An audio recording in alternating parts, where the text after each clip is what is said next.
We give an update on Ron Paul and the Tampa Convention, listen to one of the few outstanding media voices on the Supreme Court ruling on Obamacare, interview one of the future faces of the Liberty Movement, and take a step back to see how far we've really all come.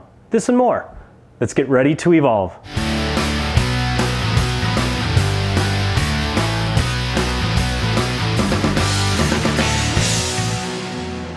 Welcome to Evolve, your weekly dose of Liberty news, created for the people and by the people. This is Forrest Jellick, and thanks for joining us.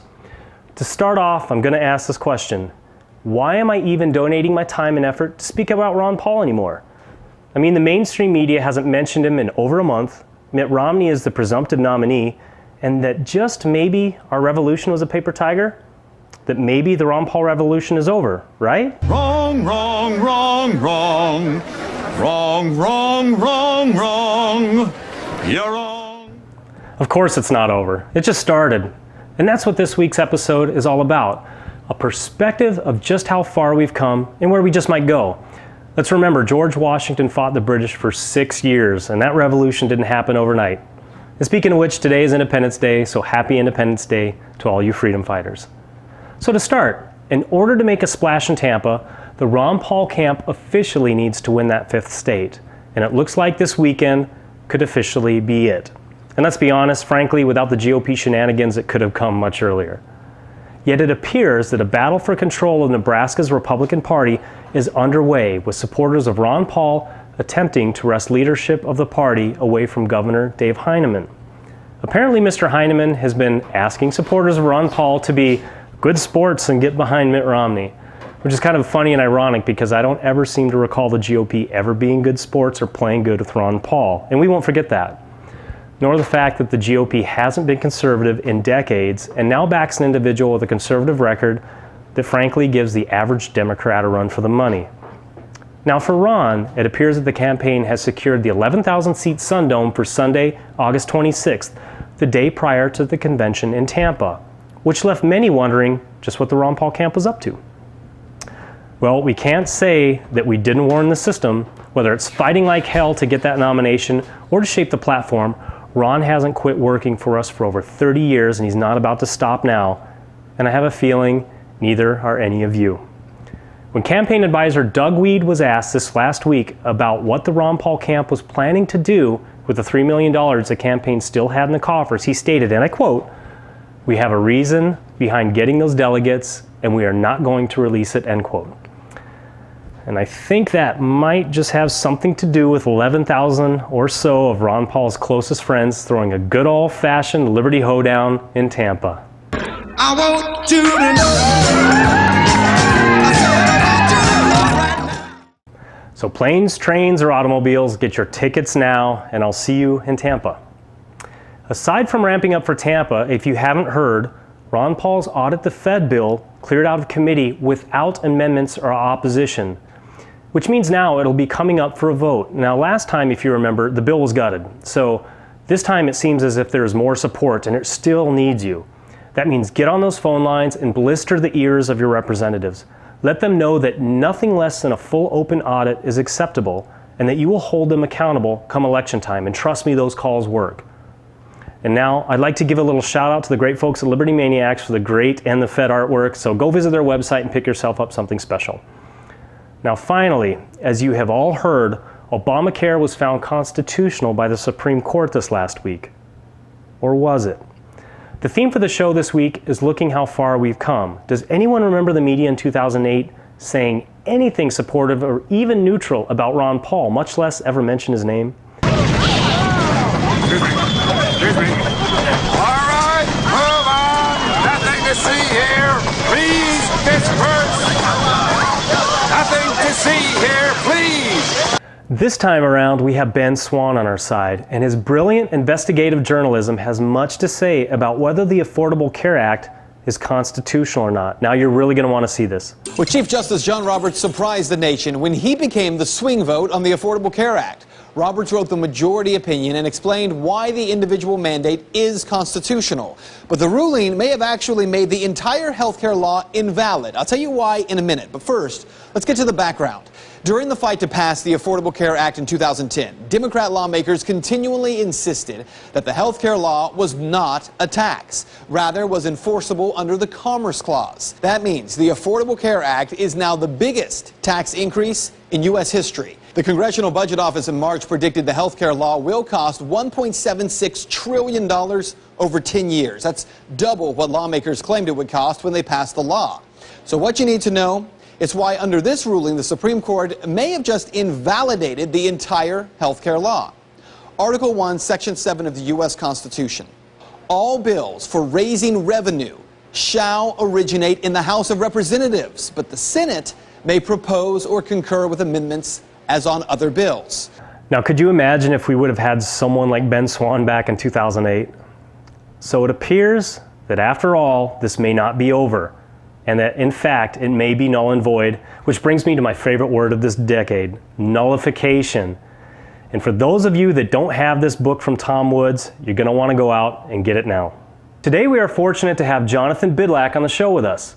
Jonathan was the director of the fundraising for Ron Paul's 2008 presidential campaign and has since founded a coalition to keep the fires to the feet of our elected officials in order to reel in their spending. With Peter Schiff on the board of advisors, you know they aren't kidding.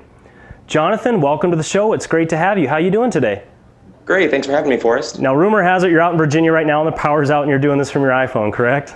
That is correct, sitting in my living room. You're a trooper, I bet it's pretty warm. So go ahead and tell our viewers a little bit about your organization and what you guys are trying to achieve. Sure, so the group's called the Coalition to Reduce Spending, and the basic idea in a nutshell is to have a group where the mission is very focused on this issue of reducing spending. So, we have groups that talk about the budget situation and they talk about reducing spending, but they do so along with 10 other issues. And so our theory is that by having a mission that's very focused like this, we'll be able to bring together a broader coalition of people who are supportive of balancing the budget and reducing spending to do so. And so we have a number of programs in that regard, but that's sort of the overall mission of the organization. Now, how do you plan on keeping our elected officials honest within their spending? Yeah, so we've devised what we call the Reject the Debt candidate pledge. And the basic idea is to get candidates to buy into three tenets. The first is that they'll only vote for balanced budgets. The second is that they won't vote for new spending programs that aren't offset elsewhere in the budget. And the third is that they won't vote to increase borrowing or raise the debt ceiling. And so, we have a lot of people who run for office and they say, I'm for small government, I'm for limited government. But what does that really mean, right? As a voter, you really don't know how serious someone is. So what we're trying to do is say, all right, you say you're for, for balancing the budget or for smaller government. We're going to define very clearly what that means through these three planks of our pledge. And that has two big benefits, in my opinion. The first is that from the voter's perspective, now when someone says, oh, I'm for small government, you can say, well, okay, that means they support these three things. The second is, of course, that when they get into office, if they don't follow through on supporting those three things, now there's a means for voters to hold them accountable. And they're actually on the record. And so I think it's a great service to voters, but it's also a great service to our country in that, now we actually will have people who are serious about the notion of cutting spending and addressing our budget problems. I think it's fantastic. And I know one of Ron's goals was to get people like you and I involved and to start our own institutions and to carry the Liberty Movement. Where do you see the Liberty Movement going from here as you move forward, coming from Ron Paul's campaign in 2008? Yeah, well, so I worked on the campaign in 2008 when there were relatively few other organizations that were libertarian in orientation who could really do a whole lot. And now, you see groups like Young Americans for Liberty, Students for Liberty, these groups that didn't exist 4 years ago, that really lend intellectual support. They lend, organizational support. And so I really believe that the future of the libertarian movement is going to be through institutions, similar to what we're trying to do, that sort of bring Ron Paul's vision forward. You have to have more. You have so many groups that are all over the political spectrum, but the sort of libertarian area is not really. There just aren't as many groups there as there are in other areas, and so.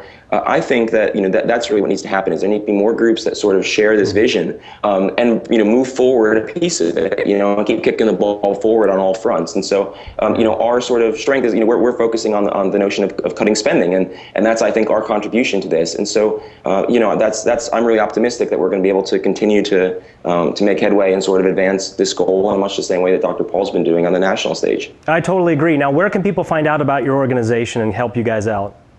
Sure. So our website is reducespending.org. We have a number of resources on our site. Just if you want to learn more about this issue, you can learn more about us and what we do. You can also read the text of the candidate pledge, which is again really great. You can suggest candidates who you might want to have sign. You can also sign our voter pledge. Basically, we have a pledge on our site for voters that says we are only going to support candidates and vote for candidates who take seriously the issue of the national debt and reducing spending. And so that's something we encourage people to get involved with. So again, www.reducespending.org. Jonathan, it's been great to have you. Best of luck in your organization. We'll definitely help spread the word. So take care and try to stay cool.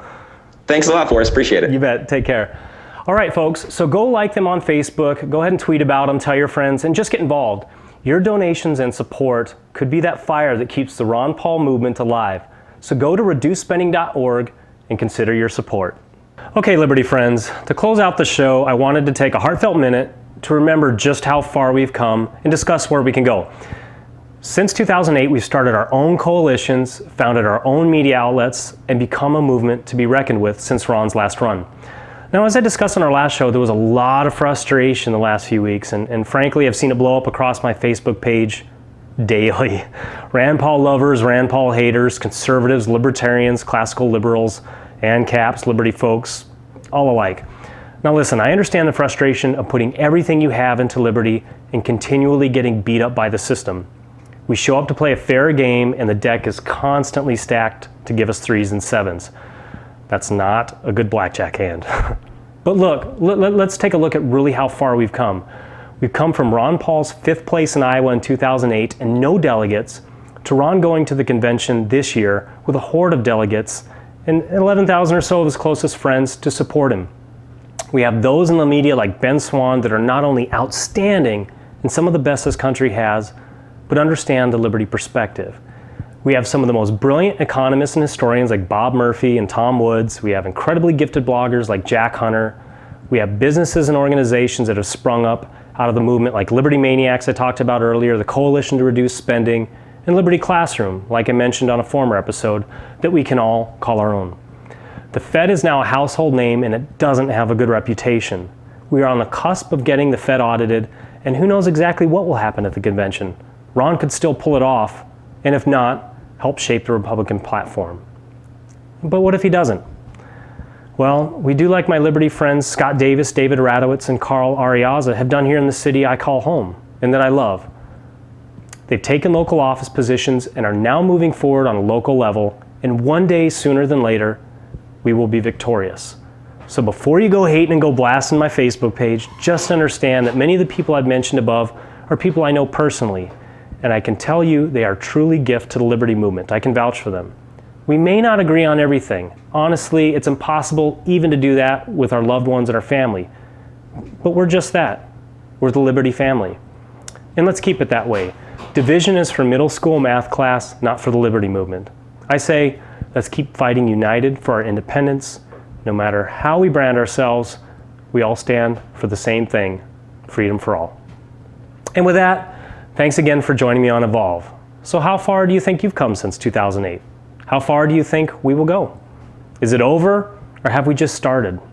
I know where I stand on this, so let us know in the comments below where you stand on it. And remember to share this on Facebook and Twitter and to donate. This is Forrest Jellick signing off. Till next time, don't live free or die, my friends. Just live free.